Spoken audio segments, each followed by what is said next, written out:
चलो बच्चों, तो आज हम लोग मैथ्स में पहला चैप्टर कंटिन्यू करें। भाई हमारा पहला चैप्टर नंबर सिस्टम के बारे में चल रहा था, समझ रहे थे ना नंबर सिस्टम के बारे में। इसमें हमने पहले की 3 एक्सरसाइज देखी थी। आज एक्सरसाइज 1.4 हमें समझना है। पहले की 3 एक्सरसाइज देखी जिसके अंदर हमने रैशनल इररेशनल के बारे में बेसिक चीजें समझी थी। रैशनल नंबर क्या है जिसे पी अपॉन क्यू फॉर्म में लिख सकें, इररेशनल क्या है जिसे पी अपॉन क्यू फॉर्म में ना लिख सकें। फिर हमने डेसिमल एक्सपेंशन भी समझा था कि टर्मिनेटिंग एंड नॉन टर्मिनेटिंग, उसमें रिकरिंग एंड नॉन रिकरिंग, ये सब हमने पॉइंट समझे थे ना, उसके रिगार्डिंग सब सम हमने किए। ठीक है, अब 1.4 हमें कंटिन्यू करना है। उसमें ऑलमोस्ट पॉइंट वही है, एक आध नया पॉइंट आएगा जो मैं आपको बताऊंगा फिर, बराबर। बाकी उसमें ऑलमोस्ट पॉइंट वही है जो हमने आगे समझे थे रैशनल इररेशनल के अकॉर्डिंग। तो उसी के हिसाब से हम लोग सम भी शुरू करें। तो जो जो नए पॉइंट आएंगे मैं आपको बीच बीच में बताता जाऊंगा कि देखो ये बात का नोट रखना है आपको। तो देखो आपकी टेक्स्ट बुक देखो, एक्सरसाइज 1.4 जो दिया हुआ है उसमें पहला क्वेश्चन वही है कि classify the following as rational and irrational number. आपको कुछ नंबर दिए गए हैं, हमें बताना है कि उसमें से कौन सा रैशनल है कौन सा इररेशनल है, ऐसा ही है ना। और उसमें रैशनल इररेशनल कैसे पता चलेगा? तो जैसे पहले हमने बताया था कि जिसका पूरा आंसर मिल जाए, जिसको पी अपॉन क्यू में लिख सके, कंप्लीट आंसर जिसका हो वो रैशनल नंबर कहलाता है। और जिसका पूरा आंसर नहीं मिल रहा है, जिसको पी अपॉन क्यू में नहीं लिख सकते हैं, तो वो इररेशनल है, बराबर। यहाँ पे आपको ऑलमोस्ट चीजें रूट वाइज दी गई है, रूट वाइज दी गई है। और रूट में सिंपल याद रखते हैं कि अगर रूट हट गया, रूट का आंसर मिल गया तो वो रैशनल है। रूट नहीं हट रहा है, उसका आंसर नहीं मिल रहा है, तो वो इररेशनल है, बराबर ना। ऐसे रूट वाइज याद रखेंगे। समझो जैसे जैसे क्वेश्चन आएंगे मैं बताऊंगा। जैसे इसमें पहला दिया हुआ 2 माइनस रूट 5, पहला क्वेश्चन है जैसे कि 2 माइनस रूट 5 बताना है कि ये रैशनल है कि इररेशनल है। अब देखो 2 तो ठीक है, वो तो पूरा नंबर है, रूट 5 है, रूट 5 का कुछ आंसर मिलेगा? 5 का रूट निकलेगा? नहीं ना। 4 का रूट होता है ना 2, 5 का रूट क्या होता है? होता है कुछ? 5 का रूट कुछ भी नहीं है। और इसके अलावा कुछ इसका प्लस माइनस होता हो? बिल्कुल भी नहीं। नंबर एंड रूट का प्लस माइनस नहीं होता। दो रूट हो, सेम रूट हो, या दो नंबर हो, उनका प्लस माइनस होता है। इसका तो ना प्लस माइनस हो रहा है ना रूट का आंसर मिल रहा है, कुछ भी नहीं। तो अगर इसका कोई सॉल्यूशन नहीं मिल रहा है, रूट नहीं हट रहा है, तो ये क्या कहलाएगा? इररेशनल। अगर रूट का आंसर मिल जाता, रूट हट जाता, तो हम उसे रैशनल कहते हैं, नहीं तो ये इररेशनल है, बराबर ना। इसमें रूट का आंसर नहीं मिल रहा है तो क्या कहेंगे हम इसे? इसे हम लोग इररेशनल नंबर कहेंगे कि ये इररेशनल नंबर है, बराबर ना। यहाँ जैसे सेकंड दिया हुआ है कि सेकंड क्वेश्चन है हमारा कि 3 प्लस रूट 23 माइनस बाहर है रूट 23, ऐसा ही है ना। 3 प्लस रूट 23 बाहर भी रूट 23 है। अब इसका सॉल्यूशन पहले हमेशा देखा करो कि क्या 23 का रूट निकल रहा है? 23 का रूट आएगा? नहीं आएगा ना। 23 का रूट क्या है? 25 का रूट होता है 5, 23 का तो कुछ भी नहीं है। चलो ठीक है, इसका रूट तो कुछ भी नहीं हो रहा है, तो फिर इनका प्लस माइनस करने की ट्राई करते हैं। कुछ प्लस माइनस हो, कुछ कट होता हो, रूट हट गया तो रैशनल है, बचा रहा रूट इसकी तरह तो ये रैशनल रहेगा। तो इनका प्लस माइनस हाँ पॉसिबल है, हम लोग रूट ये ब्रैकेट जो है वो हटा सकते हैं, हटा सकते हैं ना ब्रैकेट, कि ये ब्रैकेट में नंबर दिए गए हैं। सपोज अगर मैं ये ब्रैकेट हटा दूं, अंदर तो इन दोनों का प्लस नहीं होगा, ये नंबर ये रूट इनका प्लस तो नहीं होगा। तो ये ब्रैकेट अगर मैं हटा दूं तो 3 प्लस रूट 23 और बाहर ये रूट 23 है।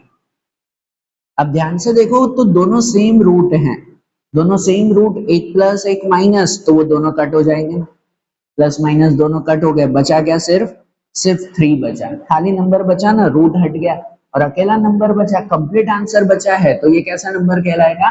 रैशनल। रूट रहता तो इररेशनल कहते हैं, यहाँ रूट हट गया, कंप्लीट आंसर मिला, तो लिखेंगे कि भाई ये रैशनल नंबर है, बराबर ना। इसी तरह से फाइंड करना, पूरा आंसर मिल रहा है तो रैशनल, नहीं मिल रहा है तो इररेशनल है। जैसे थर्ड में है कि 2 रूट 7, 2 मल्टीप्लाई रूट 7 और अपॉन में 7 मल्टीप्लाई रूट 7 या 7 रूट 7 ऐसा है। अब इनमें भी क्वेश्चन में अगर देखो तो पहले तो 7 का रूट होता है, 7 का रूट नहीं होता, 9 का रूट होता है, 3 7 का तो कोई रूट नहीं आता है। तो ठीक है 7 का रूट कुछ भी नहीं है, तो फिर इसमें से कुछ कट होता हो या कुछ प्लस माइनस होता हो, प्लस माइनस नहीं है। लेकिन डिवाइड में है तो डिवाइड में नंबर नंबर कट होते हैं, रूट रूट कट होते हैं। नंबर में तो कोई कट नहीं हो रहा है, लेकिन दोनों रूट सेम है तो डिवाइड में कट हो जाएंगे ना, बराबर ना। 2 और 7 इनमें से तो कोई कट नहीं हो रहा है, लेकिन ये दोनों रूट सेम है तो वो रूट 7 कट हो जाएगा। बचेगा सिर्फ आंसर हमारा 2/7। पूरा आंसर मिला, p अपॉन क्यू फॉर्म में लिखा हुआ है, कंप्लीट है, तो ये से भी हम लोग क्या कहेंगे, रैशनल नंबर कहेंगे। हाँ, पूरा आंसर मिला है तो कहेंगे कि it is an rational number. Root हट गया ना, कंप्लीट आंसर मिल गया हमें, रैशनल है। या जैसे फोर्थ में है कि 1/√2, अब सिर्फ यही है। अब इसमें भी 2 का रूट निकलता है, नहीं निकलता। कुछ प्लस माइनस हो रहा है, नहीं, कुछ प्लस माइनस में भी नहीं है। कुछ मल्टीप्लाई डिवाइड में कट होता हो, कुछ भी नहीं। यहाँ 7 7 सेम कट हो गया, यहाँ तो ऐसा कुछ है भी नहीं कट होने के लिए, कुछ भी नहीं हो रहा है, कोई आंसर नहीं मिल रहा है, तो ये कैसा हो गया हमारा, इरेशनल नंबर हो गया, क्योंकि 2 का रूट निकलेगा ही नहीं, कोई आंसर ही नहीं मिल रहा है। तो इसलिए ये नंबर हमारा कैसा नंबर कहलाएगा, इरेशनल नंबर कहलाएगा, कि ये इरेशनल नंबर है, बराबर ना, सिंपल, इसमें तो कोई कैलकुलेशन ही नहीं है। या फिफ्थ में दिया हुआ 2 पाई, 2 इंटू पाई। अब पाई की वैल्यू, तो एक चीज याद रख लो बेटा, पाई हमेशा इरेशनल नंबर ही होता है। पाई की वैल्यू है उसे 22/7 लिखते हैं, तो 22/7 या शॉर्ट में हम लोग 3.14 लिखते हैं, पर एक्चुअली अगर कहो तो उसकी वैल्यू सिर्फ 3.14 नहीं है। 22 डिवाइड बाय 7 करो तो एक नॉन रिकरिंग नंबर हमें मिलता है, जो कभी एंड ही ना हो, ऐसे नंबर्स हमें मिल रहे हैं इसमें, और वो भी सेम रिपीटेशन नहीं है। तो इसीलिए इसीलिए 22/7 या पाई, सिंपल याद रखो कोई भी थियरी के बिना, तो पाई हमेशा इरेशनल ही है। पाई की वैल्यू कहीं पर भी दी गई है मतलब वो इरेशनल नंबर ही है, सिंपल थियरी वाइज भी याद रख लो। तो अगर ये 2 पाई है तो ये तो बिना कहे ही हम लोग कहेंगे कि it is an irrational number. Pi की वैल्यू कभी भी रैशनल में नहीं आती, उसे हमेशा इरेशनल नंबर ही माना जाएगा। बता रहे ध्यान, तो क्लासिफिकेशन समझ आया ना कि रैशनल इरेशनल कैसे करना है, पक्का ना। लिख दो चलो इसे। तो फिर वैसे ही सेकंड वाला एक क्वेश्चन भी देखें हम लोग। देखो अब जैसे सेकंड वाला क्वेश्चन है कि अब सेकंड वाले क्वेश्चन में हमें सिंपलीफाई करना है। अब सिंपलीफाई का मतलब क्या, तो सिंपलीफाई मतलब कहलाएगा कि जो आपको क्वेश्चन दिया हुआ है उस क्वेश्चन में जहां तक कैलकुलेशन पॉसिबल हो वहां तक कैलकुलेशन करो। सिंपलीफाई का मतलब ये होता है, जहां तक कैलकुलेशन पॉसिबल है वहां तक आप लोग कैलकुलेशन करो, कि जिसमें आपका कोई फॉर्मूला अप्लाई होता हो तो फॉर्मूला अप्लाई करो, कुछ प्लस माइनस हो रहा है, मल्टीप्लाई डिवाइड हो रहा है, जो कुछ भी हो रहा है जहां तक पॉसिबल है वहां तक करो।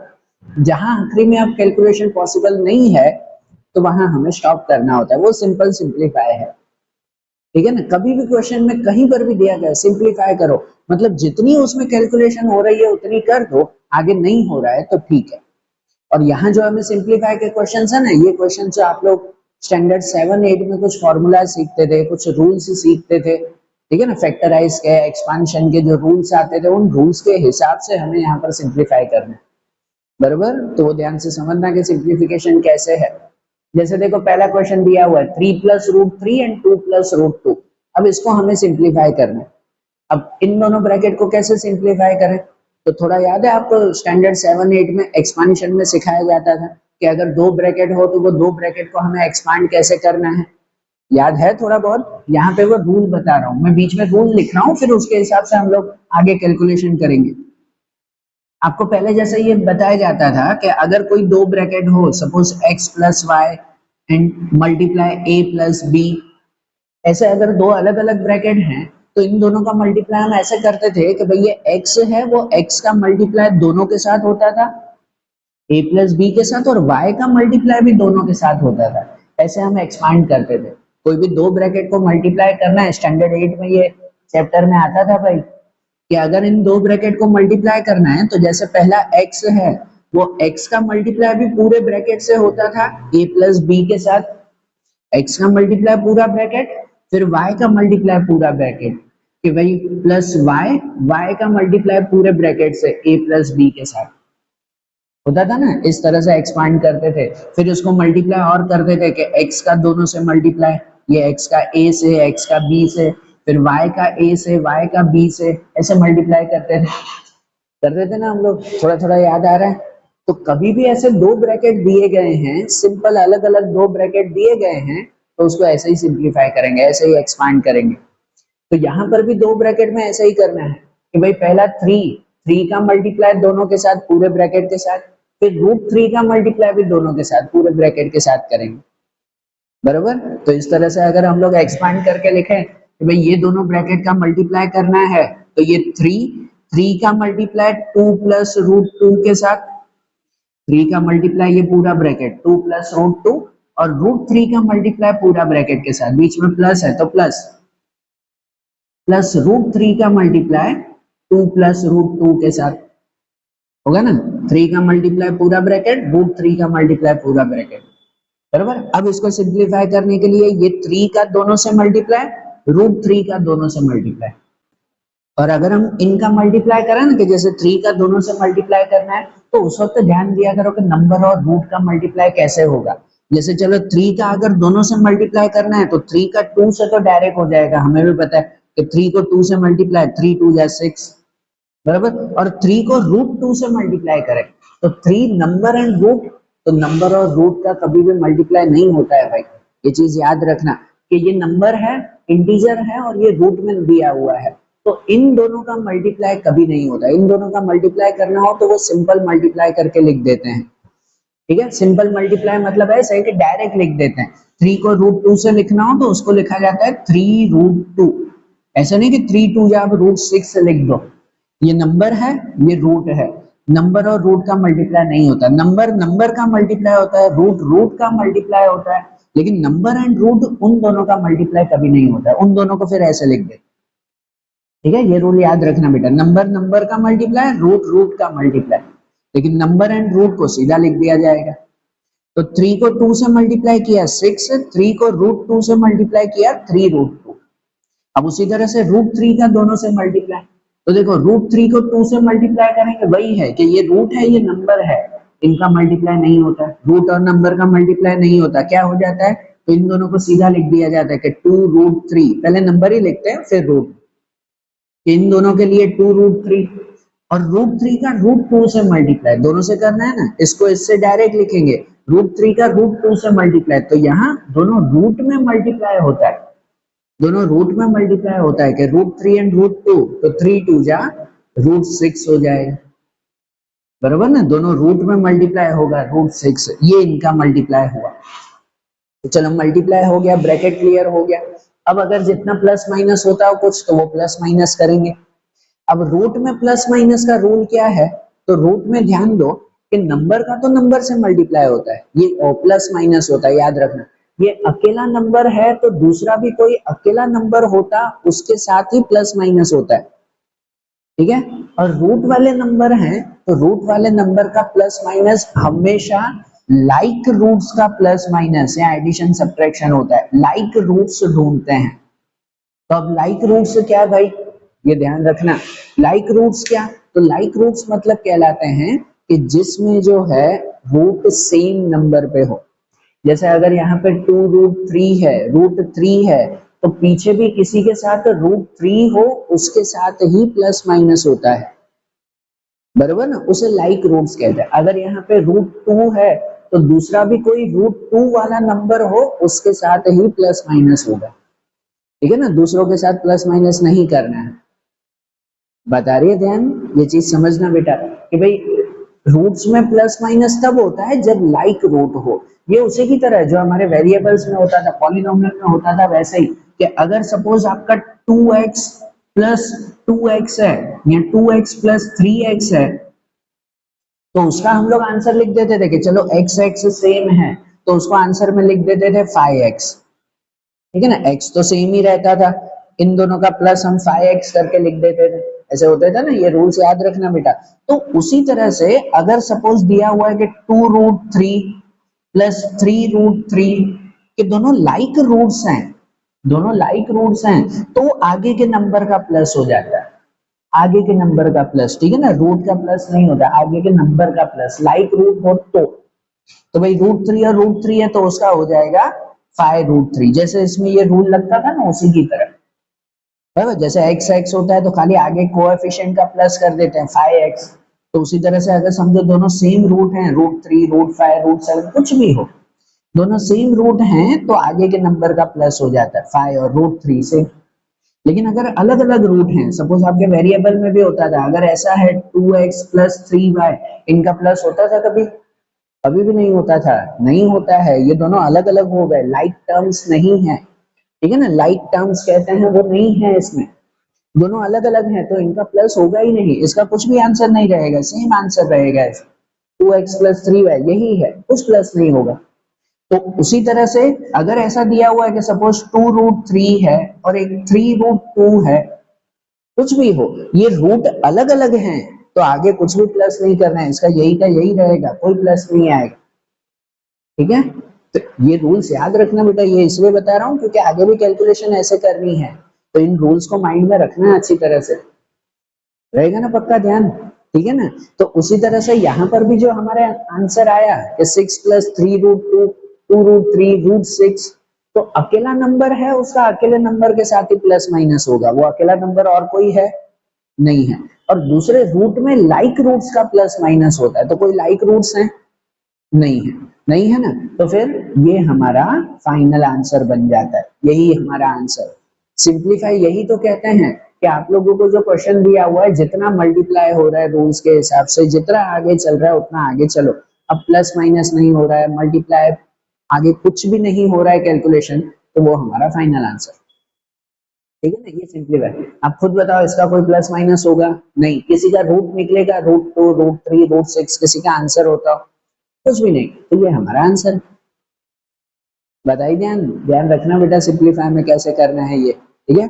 अब ऐसे ही जैसे सेकंड क्वेश्चन भी दिया हुआ है, अब सेकंड क्वेश्चन में है कि 3 + √3 एंड 3 - √3, ऐसे होगा ना, 3 + √3 एंड 3 - √3। अब इसको भी सिंप्लीफाई करना है, अब यहाँ पे भी दो ब्रैकेट हैं, इसकी तरह कर सकते हैं, हाँ इसकी तरह भी कर सकते हैं, यही रूल अप्लाई करो तो भी ठीक है। लेकिन लेकिन थोड़ा सा अगर एक चेंज देखें कि यहाँ अगर देखो ना, तो ये दोनों ब्रैकेट अलग अलग थे, बिल्कुल अलग थे, कुछ भी सेम नहीं था, दोनों ब्रैकेट बिल्कुल अलग है, तो उसके हिसाब से हमने यही रूल अप्लाई किया। लेकिन यहाँ अगर देखो तो ये दोनों ब्रैकेट सेम है, खाली एक प्लस में है एक माइनस में है।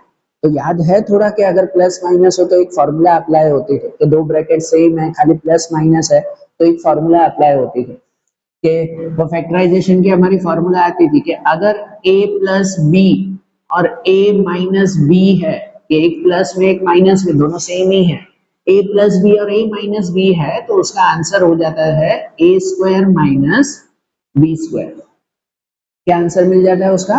a² - b², ये आंसर मिलता है कि नहीं, बराबर ना, ये फॉर्मूला अप्लाई होते है कि नहीं। तो यहाँ पर भी वही कि दोनों ब्रैकेट सेम है, सिर्फ एक प्लस एक माइनस, तो इसमें यही फॉर्मूला अप्लाई होगी, a² - b² की, रहेगी बात ध्यान, हाँ ध्यान रखना। तो a² - b² सीधा ही अप्लाई करेंगे, जहां a मतलब पहला नंबर 3 मानेंगे, b मतलब दूसरा नंबर √3 मानेंगे हम लोग।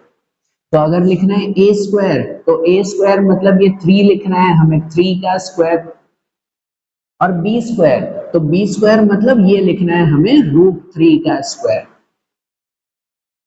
आई बात ध्यान। तो चलो अब इसका आंसर लिखें कि भाई 3², तो 3 का स्क्वायर हो जाएगा क्या?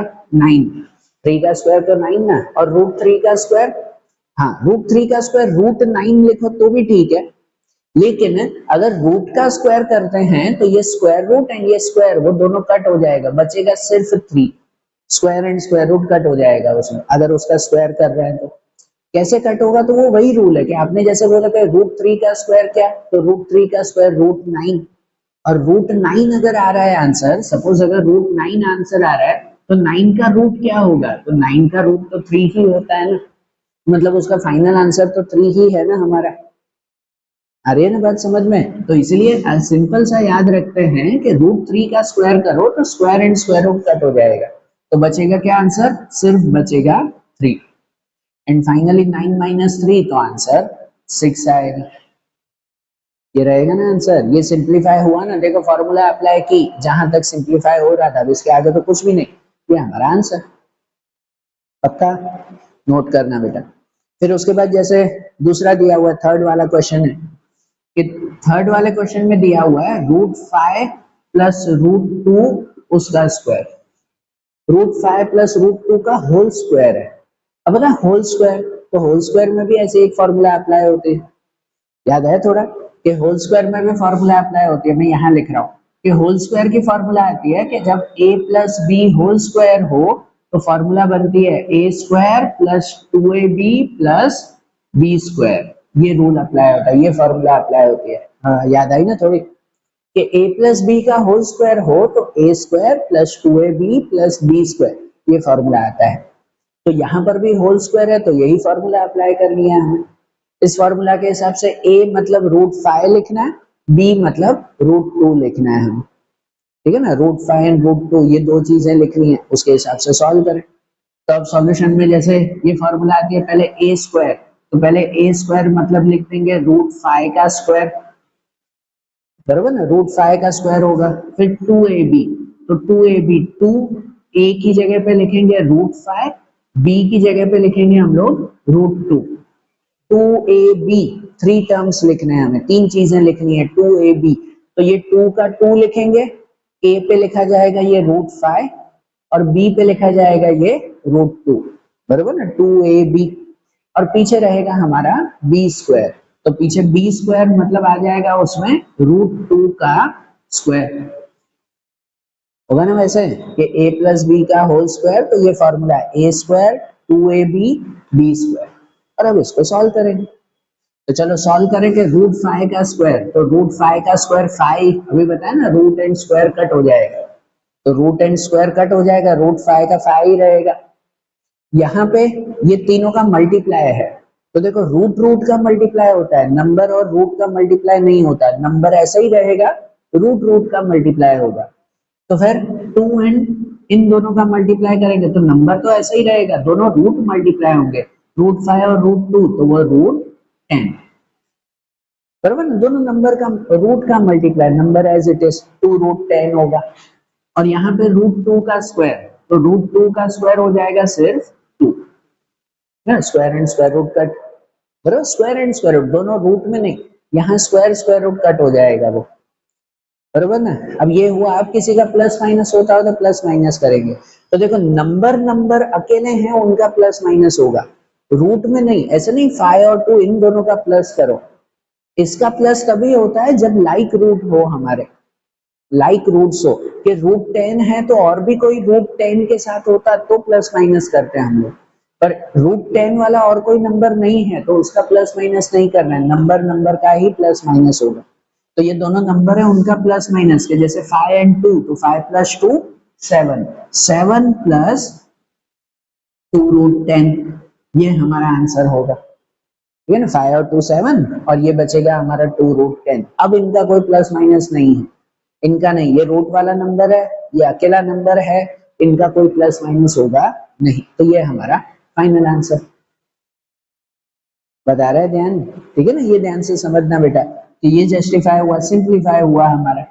और फोर्थ वाला जैसे क्वेश्चन दिया हुआ है कि उसमें है √5 माइनस √2 एंड √5 प्लस √2, ऐसे दिया हुआ है, √5 माइनस √2 एंड √5 प्लस √2, ये दोनों हैं। अब इसको हमें सिंपल करना है, तो अब यहाँ पे भी देखो दो ब्रैकेट हैं, एक माइनस एक प्लस में है, तो यही फॉर्मूला फिर से अप्लाई होगी कि नहीं, ठीक है ना, जैसे थर्ड सेकंड वाले में किया था, एक माइनस एक प्लस में था ना, भले प्लस माइनस हो कि माइनस प्लस हो, आगे पीछे बात तो वही है ना, कि एक प्लस एक माइनस में है तो फॉर्मूला यही ना, a square minus B square, तो यहाँ पे भी वही रूल अप्लाई कर सकते हैं ना कि a square minus B square, कि जहाँ a स्क्वायर a पे लिखेंगे √5 और b स्क्वायर b पे लिखेंगे √2, तो पहले a स्क्वायर मतलब लिखेंगे √5 का स्क्वायर और माइनस b स्क्वायर मतलब लिखेंगे √2 का स्क्वायर, होगा ना वैसे,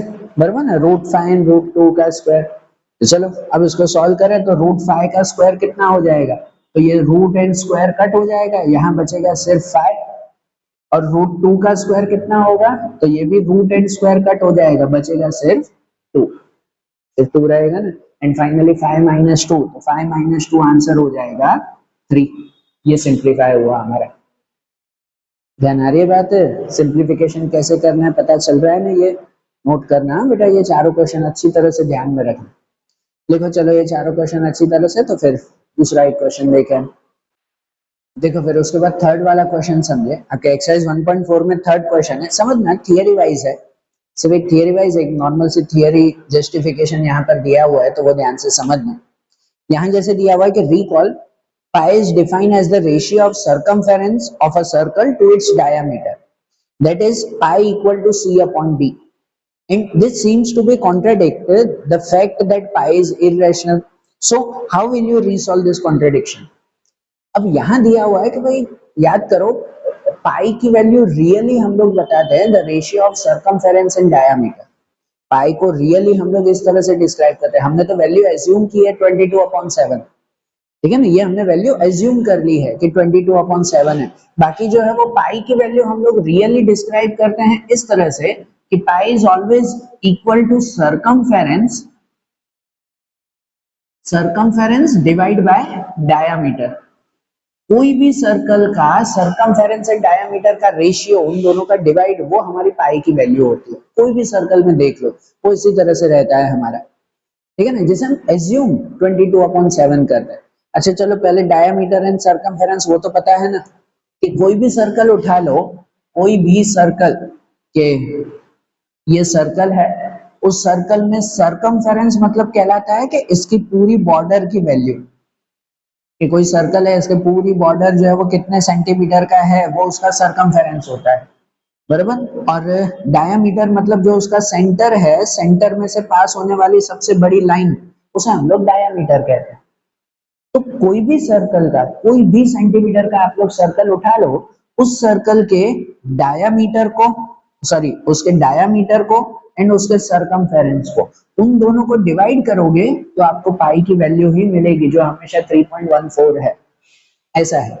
पर यहाँ एक उन्होंने कैसे कंफ्यूज करने के लिए क्वेश्चन ऐसा दिया हुआ है कि suppose pi equal to circumference and diameter है, यहाँ पे सर्कमफेरेंस मतलब कोई वैल्यू सी हुई, कुछ भी हुई, कि चलो सर्कमफेरेंस वैल्यू सी रही, कुछ तो वैल्यू मिलेगी ना पूरे सर्कमफेरेंस की, बराबर।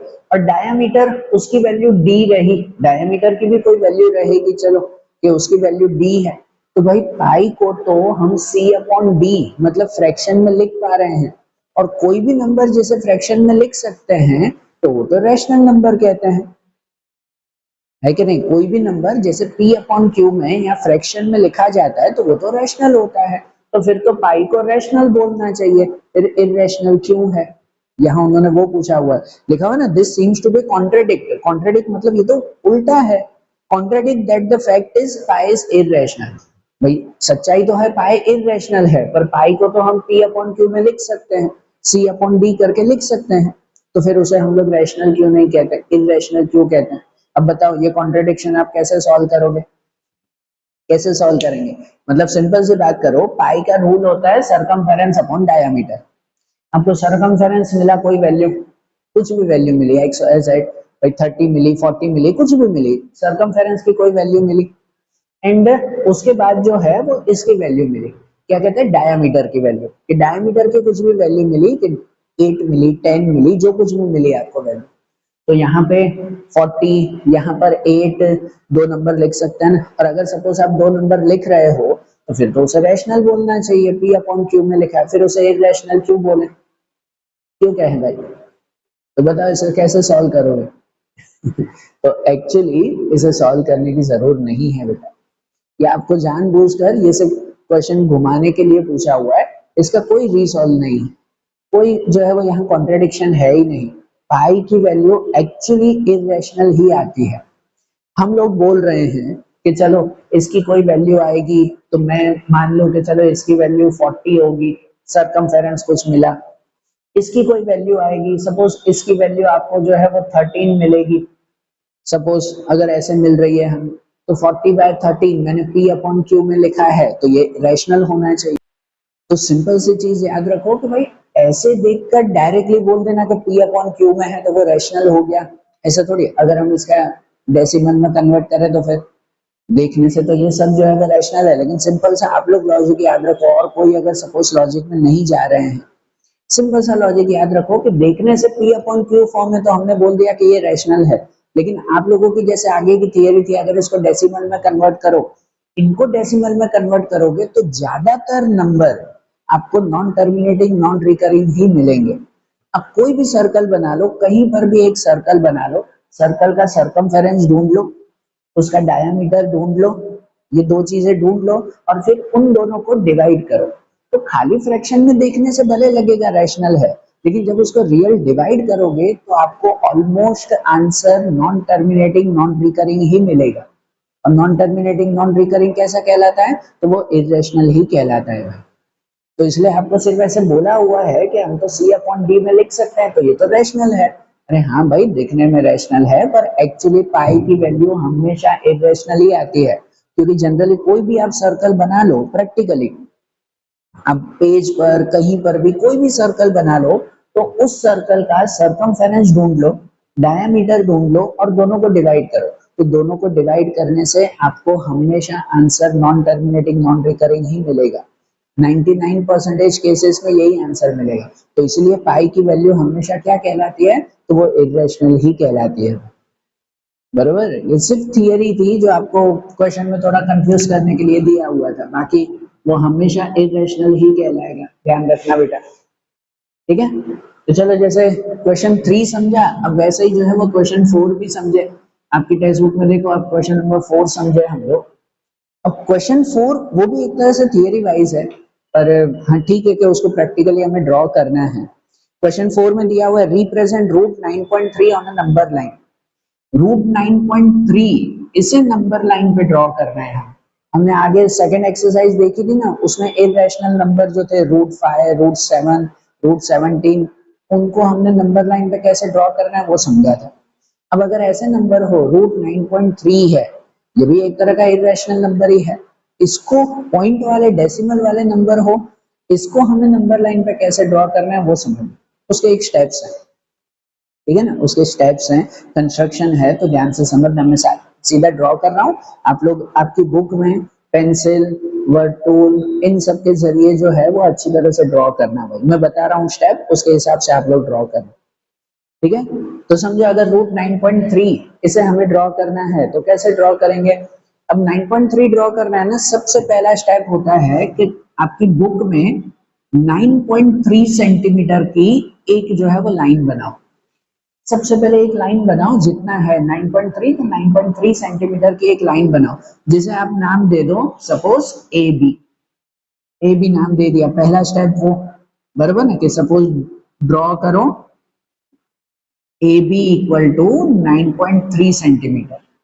मैं शॉर्ट में स्टेप लिख रहा हूँ, आपको याद रहे उसके लिए कि 9.3 का बनाना है, तो वो आपको और कोई पूछते कि और कोई सेंटीमीटर का बनाना है, ठीक है, तो उतने सेंटीमीटर की एक लाइन बना दो। और उसके बाद जो यहाँ पर पॉइंट बी आया उससे 1 सेंटीमीटर एक्स्ट्रा जाओ, उसे पॉइंट सी कह लो। इवन 1 सेंटीमीटर एक्स्ट्रा, आपकी स्केल में आता है ना सेंटीमीटर, 9.3 उससे 1 सेंटीमीटर एक्स्ट्रा बनाओ कि भाई draw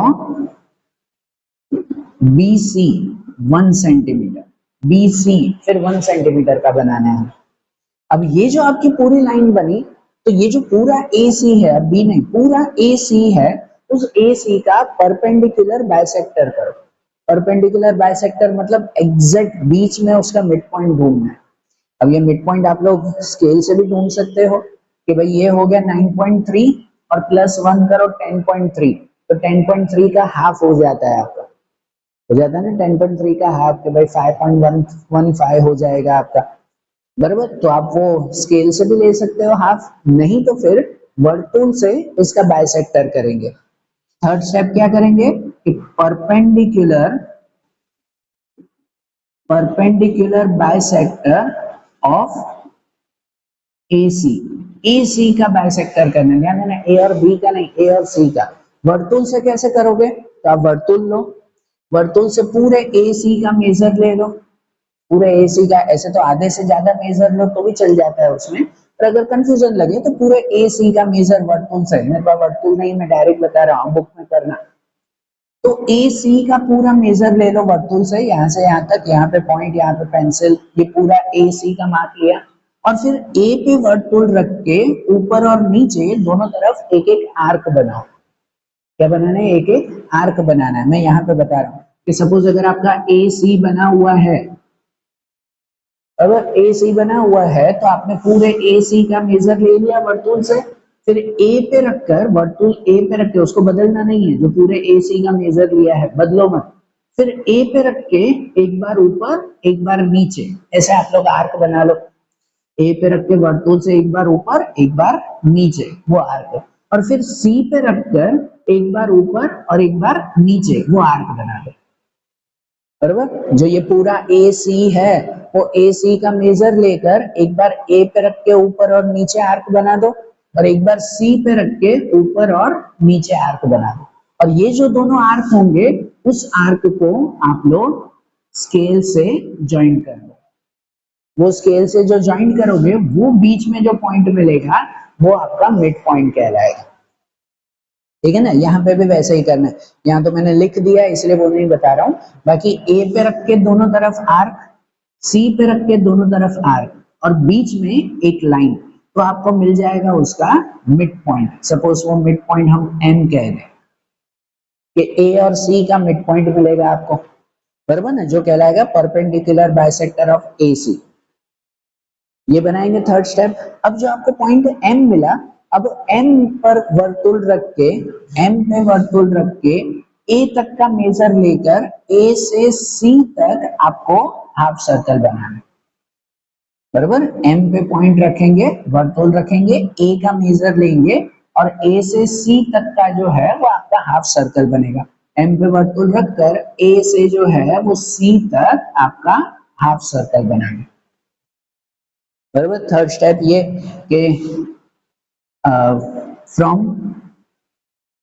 from center M and radius A M, मतलब सेंटर एम लेना है और रेडियस, रेडियस मतलब मेजरमेंट ए से एम तक का लेना है, और हमें क्या बनाना है, half circle. Draw half circle. आई बात ध्यान, बराबर ना, एम पे रख के ये हाफ सर्कल बनाया।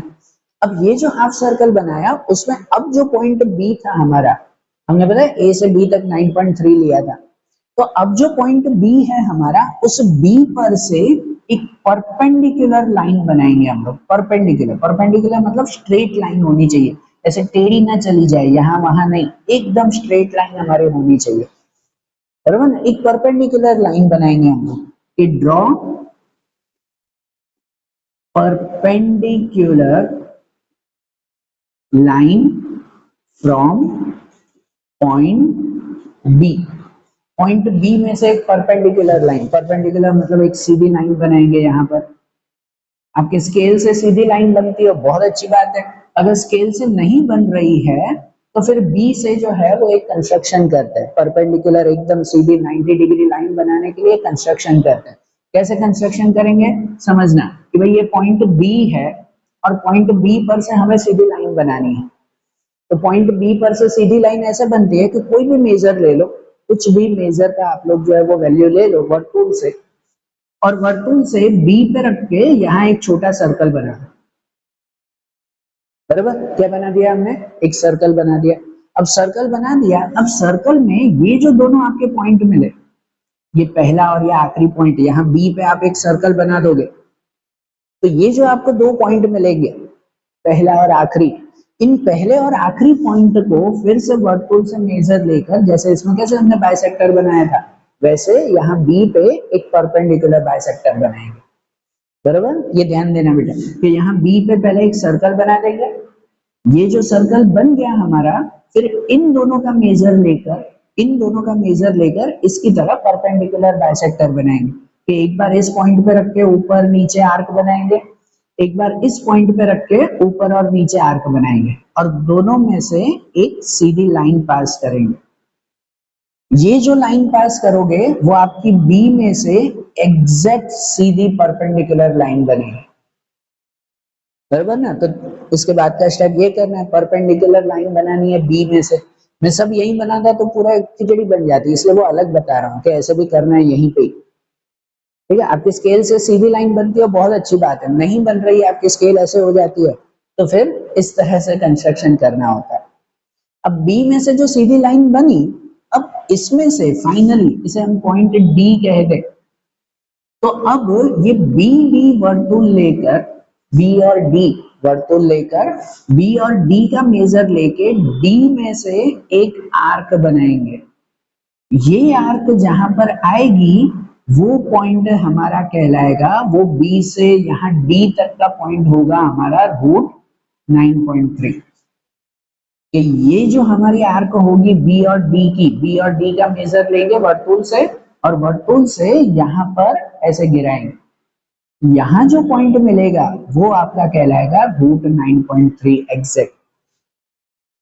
बता रहे ध्यान? हाँ, ऐसे समझना बेटा कि ये हमारा परफेक्ट वैल्यू कहलाई रूट 9.3 की। ठीक है, तो फाइनल स्टेप ऐसे आएगा कि ड्रॉ या construct arc of B D. Short में लिखा मैंने कि बी डी का आर्क बनाना। बी और डी का मेजर लेंगे वर्तुल से पूरा, एक पॉइंट यहाँ, पेंसिल यहाँ, और यहीं पे रखकर हम लोग एक आर्क बनाएंगे। ये आर्क जहां गिरे वो हमारा रूट 9.3, बराबर। तो रूट 9.3 अगर हमें बनाना है नंबर लाइन पे तो इस तरह से तैयार करना पूरा, बनेगा पक्का? ध्यान रहेगी ये बात?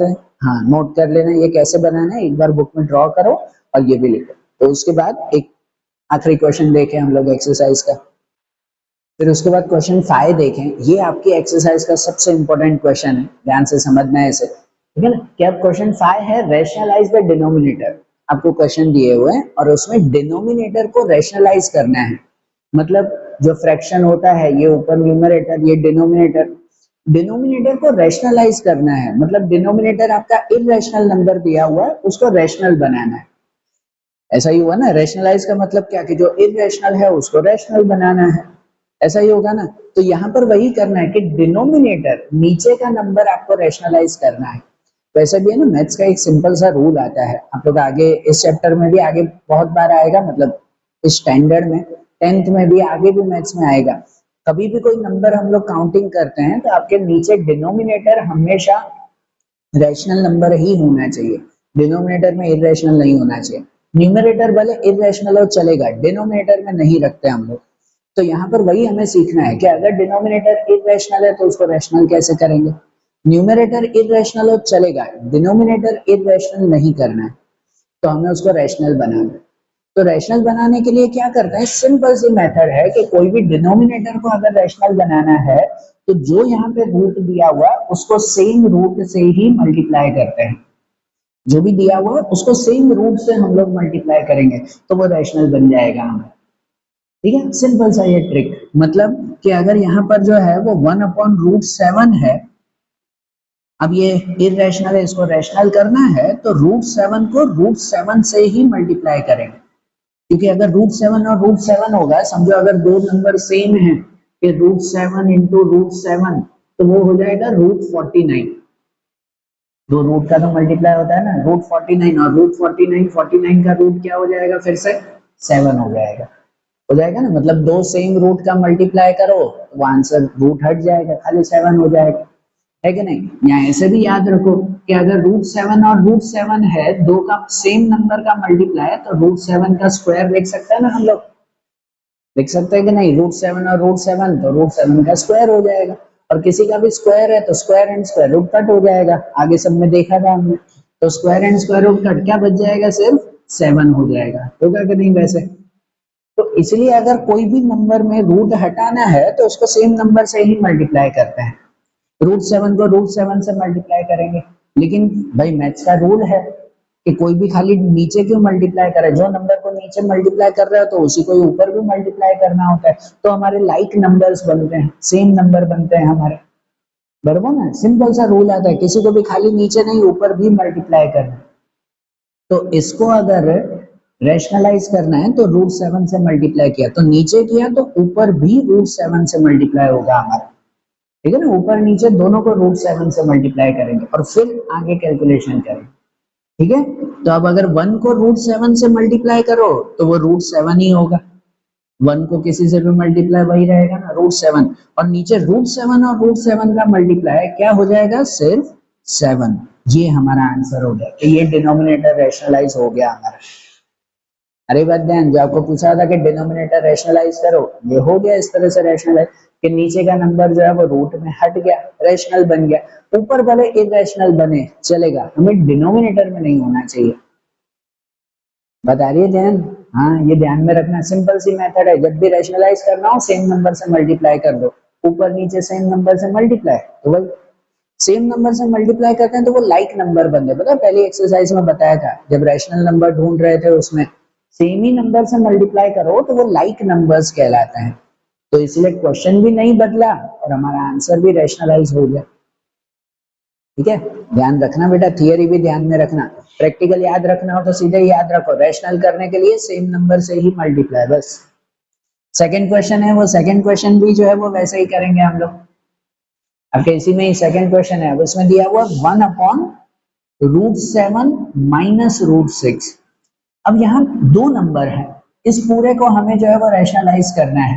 तो इसको कैसे रैशनलाइज करें, ये तो दो नंबर आ गए, अकेला नंबर था तो सेम से ही मल्टीप्लाई कर दिया, √7 को √7 से। लेकिन जब दो नंबर हो तो भी करना तो सेम ही है, √7 माइनस 6 है तो 7 और 6 से ही मल्टीप्लाई करना है। लेकिन जब दो नंबर हो तो साइन बदल के मल्टीप्लाई करना है, साइन बदल के, मतलब यहाँ पे 7 माइनस 6 है तो उसको मल्टीप्लाई करेंगे 7 प्लस 6 के साथ। अरे बात ध्यान, ये ध्यान में रखना बेटा, सिंगल डिजिट है तो सीधा ही मल्टीप्लाई करना है, लेकिन अगर दो डिजिट है तो 7 माइनस 6 है तो उसका मल्टीप्लाई कर देंगे हम लोग 7 प्लस 6 के साथ, ठीक है ना, √7 प्लस √6 ऐसे। और जो नीचे मल्टीप्लाई किया वही ऊपर भी बताना है, √7 प्लस √6 से। ठीक है, ये ध्यान में रखना बेटा, रैशनलाइज करना हो तो नीचे अगर दो नंबर हैं तो दो नंबर से ही मल्टीप्लाई करना है, बस माइनस हो तो प्लस, प्लस हो तो माइनस, साइन बदल के। और यहाँ जो मल्टीप्लाई किया ऊपर भी सही, ऊपर नीचे सही। अब इसको अगर हम कैलकुलेट करें तो वही ऊपर 1 से इसको मल्टीप्लाई करो, 1 से मल्टीप्लाई करो सेम ही रहता है, वही रहेगा √7 प्लस √6। नीचे इन दोनों का मल्टीप्लाई करना है, तो अब इन दोनों में देखो, एक माइनस में है एक प्लस में है, तो पता है अभी वो सिंप्लीफाई में हमने रूल बताया था कि अगर a प्लस बी और a माइनस बी हो, कि कोई भी दो का मल्टीप्लाई एक प्लस एक माइनस में है, दोनों सेम नंबर है, तो आंसर हो जाता है उसमें a² माइनस b²। ये रूल अप्लाई हो जाता है ना। तो यहाँ पर भी वही कि एक माइनस एक प्लस में है, बराबर, दोनों सेम नंबर हैं तो दोनों में हो जाएगा a² माइनस b², वो रूल के हिसाब से। मतलब यहाँ हो जाएगा हमारा √7 का स्क्वायर माइनस √6 का स्क्वायर, a² माइनस b², ऐसे हुआ ना। तब ऊपर तो वही नंबर है, न्यूमरेटर भले रूट में हो चलेगा। अब डिनोमिनेटर को सॉल्व करें तो √7 का स्क्वायर, तो 7 का स्क्वायर √n स्क्वायर कट हो जाएगा, बचेगा सिर्फ 7। √6 का स्क्वायर में भी स्क्वायर एंड रूट कट हो जाएगा तो बचेगा सिर्फ 6। तो ऊपर तो वही बचा √7 प्लस √6 और नीचे आया 7 माइनस 6 1। फिर वो 1 लिखो कि ना लिखो एक ही बात है, पर हमारा डिनोमिनेटर वो तो रैशनलाइज हो गया ना, डिनोमिनेटर में रैशनल नंबर आ गया ना हमारा, न्यूमरेटर भले इरेशनल हो, डिनोमिनेटर हो गया रैशनल। अगर ध्यान, सिंपल है पर बहुत इफेक्टिव है, ध्यान में रखना। तो जैसे थर्ड वाला क्वेश्चन है वो भी वैसा ही है। अब इसमें दिया हुआ 1/√5 प्लस √2, √5 प्लस √2। अब इसको भी रैशनल बनाना है, तो क्या करेंगे रैशनल के लिए, वही रूल ना कि अगर दो नंबर है सेम ही मल्टीप्लाई करेंगे, बस ये प्लस है तो हम लोग माइनस में मल्टीप्लाई करेंगे, कि √5 प्लस √2 है तो हम लोग मल्टीप्लाई करेंगे उसको √5 माइनस √2 से, √5 माइनस √2, तो ऊपर भी वही √5 माइनस √2, वो दोनों से मल्टीप्लाई होगा ना, ऐसे एक प्लस है तो माइनस से मल्टीप्लाई कर देंगे हम लोग, पक्का ना। और फिर वैसे ही कैलकुलेशन करो कि ऊपर 1 से मल्टीप्लाई करें तो 1 से मल्टीप्लाई तो सेम ही रहेगा, √5 माइनस √2, और नीचे एक प्लस एक माइनस में है, एक प्लस एक माइनस, तो ये रूल लगेगा a² माइनस b², ऐसा ही होगा ना। तो इसमें लिख देंगे कि भाई a² मतलब √5 का स्क्वायर और b² मतलब √2 का स्क्वायर। तो ऊपर का नंबर सेम √5 माइनस √2, और नीचे में कैलकुलेशन करें तो √5 का square, square square root cut सिर्फ 5, और ये भी स्क्वायर स्क्वायर रूट कट सिर्फ 2, 5 माइनस 2, तो ऊपर वही रहा √5 माइनस √2 और नीचे 5 माइनस 2 हो जाएगा 3।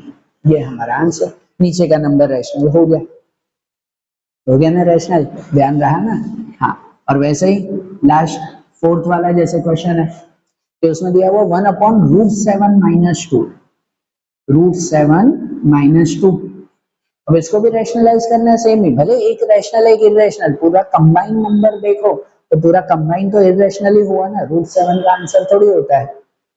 तो इसलिए इसको रैशनल बनाना है तो पूरे ही टर्म को, ऐसे नहीं अकेले √7 को मल्टीप्लाई करो, प्लस माइनस में है तो पूरे ही, भले एक रूट में हो कि ना हो, पूरे को ही फिर से मल्टीप्लाई करेंगे, माइनस है तो प्लस में, प्लस हो तो माइनस में।